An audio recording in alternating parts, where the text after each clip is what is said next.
गर्मियों की छुट्टी हो चुकी थी। लोग अपने अपने फैमिली के साथ हॉलिडे मनाने जा रहे थे। दिल्ली में रहने वाले अमित और उसकी पत्नी नेहा कई वर्षों से कहीं घूमने का प्लान कर रहे थे। क्या हम कहीं घूमने चलें?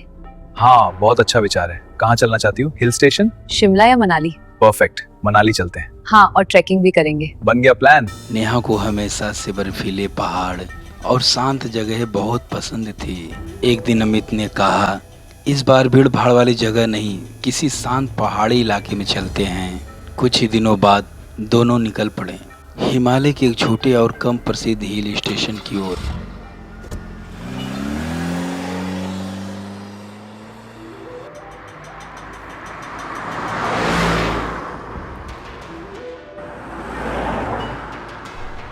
अमित, आज मैं बहुत खुश हूँ।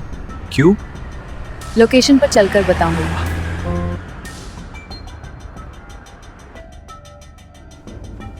नेहा, हम लोग पहुंच गए। हाँ, पहले तुम गेस्ट हाउस देखो। वहां पहुंचते ही नेहा खुश हो गई। चारों तरफ ऊंचे ऊंचे देवदार के पेड़ थे। दूर कहीं कुत्ते की भौंकने की आवाज आ रही थी। दूर सफेद बर्फ से ढकी चोटियां और ठंडी हवाएं चल रही थी। लेकिन वहां एक अजीब बात थी। वह जगह बहुत सुनसान थी और दूर कहीं कुत्तों की आवाज आ रही थी। अमित और नेहा थोड़ी सी डरे, लेकिन उन्होंने अपना ध्यान हटा दिया। शाम ढलने वाली थी। रहने के लिए कहीं गेस्ट हाउस नहीं मिल रहे थे। नेहा, सामने देखो, कोई पुराना गेस्ट हाउस है।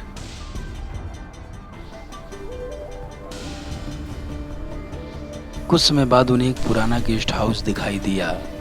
दोनों उस गेस्ट हाउस के पास पहुंचे। गेस्ट हाउस थोड़ा अजीब लग रहा था। उसके चारों तरफ टूटे मकानों के खंडहर, पुरानी पत्थर की दीवारें और सूखे पेड़ खड़े थे। ऐसा लग रहा था जैसे कई वर्षों से यहाँ कोई नहीं रहता हो। अमित, तुम्हें यहाँ कुछ अजीब नहीं लग रहा है? हाँ, कुछ सही नहीं लग रहा है। वो देखो, एक बूढ़ा आदमी बैठा है। चलो। सुनो, क्या आपके पास कोई रूम खाली है? हाँ। गेस्ट हाउस का मालिक एक बूढ़ा आदमी था। उसने कमरे की चाबी देते समय धीमी आवाज में बोला, कमरा तो मैं दे देता हूँ, लेकिन रात में कुछ अजीब लगे तो बाहर मत निकलना। अजीब मतलब क्या? हाँ, हमें डर लग रहा है। बस मेरी बात मान लो। अमित को कुछ समझ नहीं आया। अमित हंस पड़ा। क्यों, यहाँ पे भूत रहता है क्या? बूढ़ा आदमी अमित की ओर देखा और उसकी आंख बड़ी हो गई। उसने बोला, नहीं साहब, आप जाइए। अमित को लगा कि बूढ़ा आदमी बस डरावनी कहानी सुना रहा था। वे दोनों गेस्ट हाउस के अंदर जाने लगे। अमित और नेहा दोनों थके हुए थे।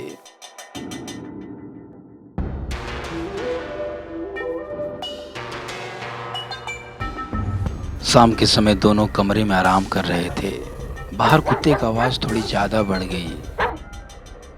लेकिन थोड़ी देर बाद नेहा बोली, अमित, मैं नहाने जा रही हूँ। ठीक है।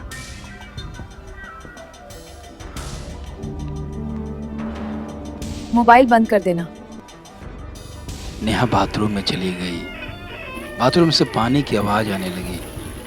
कुछ मिनट बाद नेहा अंदर से आवाज लगाई, अमित, अमित, मेरा तौलिया मेरा देना। तौलिया दे दो। अमित उस समय मोबाइल में बिजी था। उसने जवाब नहीं दिया। लेकिन तभी ये कौन था? लेकिन ये हाथ इतना काला क्यों था? नेहा ने सोचा हो सकता अमित हो। उसने तौलिया उठा ली। लेकिन जब वो बाहर आई तो अमित बिस्तर पर ही बैठा था और मोबाइल चला रहा था। नेहा ने पूछा, तुमने तौलिया दिया था ना? अमित चौंक गया। नहीं तो मैं तो यहीं बैठा हूँ, मैंने तौलिया नहीं दिया। नेहा के हाथ से तौलिया नीचे गिर गई।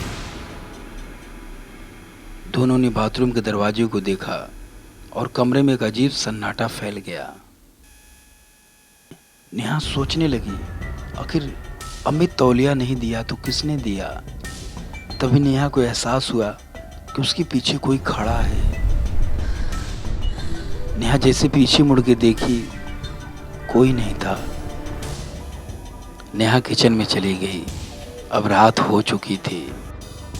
गेस्ट हाउस में सिर्फ वही दो लोग रुके थे। चारों तरफ सन्नाटा था और कहीं से कुत्तों की आवाज आ रही थी। नेहा को थोड़ा शक होने लगा। उसने अमित से कहा, मेरे साथ किचन में चलो। अमित बोला, तुम डरती क्यों हो, मैं हूं ना, जाओ तुम चाय बनाओ। अमित की बात सुनकर नेहा किचन में चली गई। बाहर कुत्तों की आवाज़ थोड़ा और ज़्यादा आने लगी।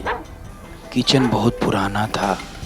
नेहा सोची कि चाय के साथ साथ थोड़ा भोजन भी बना लेते हैं। अचानक उसे लगा कि कोई उसके पीछे खड़ा है।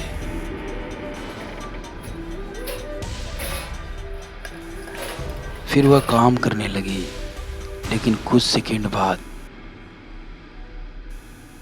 उसे फिर वही एहसास हुआ कि उसके पीछे कोई खड़ा है।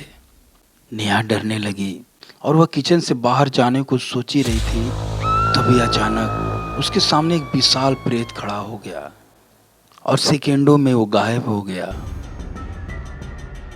नेहा का दिल जोर से धड़कने लगा। उसी समय किचन की खिड़की जोर से बंद हो गई। अमित, किचन में कोई काला साया है। शांत हो जाओ नेहा, मैं हूं ना।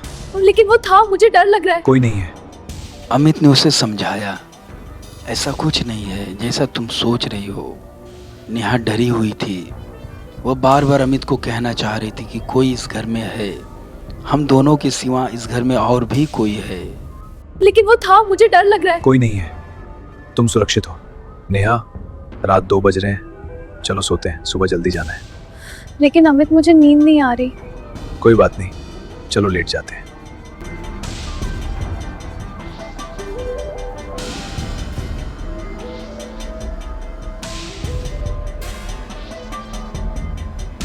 रात के लगभग 2 बज रहे थे। अचानक नेहा की नींद खुली। उसे लगा जैसे कमरे में कोई और हो। कमरे में हल्की रोशनी थी। कौन है? और उसी समय उसे महसूस हुआ कि कोई अदृश्य चीज उसके पास खड़ी अच्छा, है। क्या? नेहा डर अमित, गई। उठो, यहाँ कोई है। उसने अमित को जगाने की कोशिश की, अमित प्लीज उठो। लेकिन अमित गहरी नींद में था। तभी कुत्तों की आवाज और बढ़ गई और नेहा को महसूस हुआ कि उसके पीछे से कोई उसके कपड़े को छूना चाहता हो। कमरे से अलग अलग आवाजें आने लगी। कुत्तों की आवाज बढ़ गई। नेहा घबरा गई। नेहा अमित को उठाने लगी। अमित अचानक जाग गया। कमरे की लाइट जलाई, लेकिन कमरे में कोई नहीं था। रात 1:45 हो रहे थे। नेहा और अमित एक बिस्तर पर सोए थे। नेहा, यहाँ कोई नहीं है। नहीं, यहाँ कोई था। तुम सो जाओ, सुबह जल्दी गेस्ट हाउस छोड़ देंगे।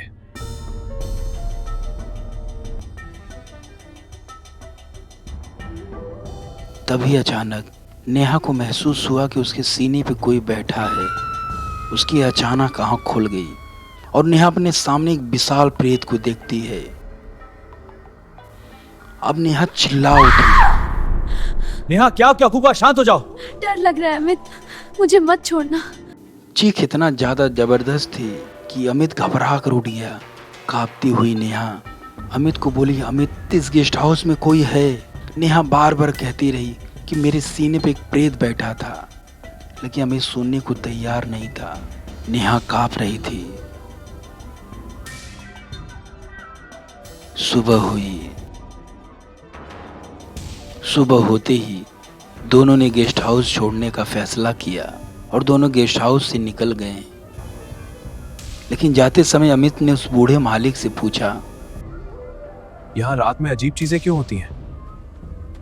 बूढ़ा आदमी कुछ देर तक चुप रहा। फिर उसने बोला, बहुत साल पहले यहाँ एक पापी आदमी रहता था। गांव वालों ने उसे मारकर यहीं दफना दिया। अब ये भूत नई औरतों को परेशान करता है। बूढ़े आदमी ने बताया, कुछ साल पहले यहाँ एक आदमी रहता था। वह बहुत दुष्ट और पापी था। गांव की औरतों को परेशान करता था। एक दिन गांव वालों ने उसे पकड़ लिया। गुस्से में लोगों ने उसे मार डाला और इसी जगह दफन कर दिया। उसके बाद जो भी औरत यहाँ रुकती है, उसे रात में एक अदृश्य प्रेत परेशान करता है और उसके साथ गलत व्यवहार करने की कोशिश करता है। बूढ़े आदमी की बात सुनकर अमित और नेहा की हालत खराब हो गई। दोनों के पैरों की तले जमीन खसक गई। अमित नेहा का हाथ पकड़कर फटाफट वहां से निकलने की कोशिश कर रहा था। अमित और नेहा तुरंत वहां से निकल गए, लेकिन जब उनकी गाड़ी पहाड़ से नीचे उतर रही थी तो कुत्तों की आवाज़ और तेज बढ़ गई और नेहा पीछे मुड़कर देखा। दूर उस सुनसान गेस्ट हाउस के छत पर एक प्रेत खड़ा था जो विशालकाय था। अब उस प्रेत को अमित भी देख पा रहा था। दोनों डरे हुए थे और अचानक अमित की गाड़ी के सामने वही प्रेत आकर खड़ा हो गया। अमित ने ब्रेक मारा तो सामने वही प्रेत खड़ा था। अमित और नेहा दोनों गाड़ी में बैठकर कांपने लगे और देखते ही देखते प्रेत गायब हो गया।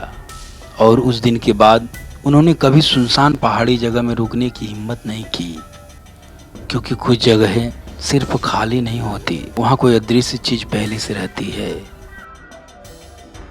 अगर आपको ऐसी वीडियो देखना पसंद है तो मेरे चैनल को सब्सक्राइब करें, वीडियो को लाइक करें, कमेंट में ज़रूर बताएं कि कहानी कैसी लगी।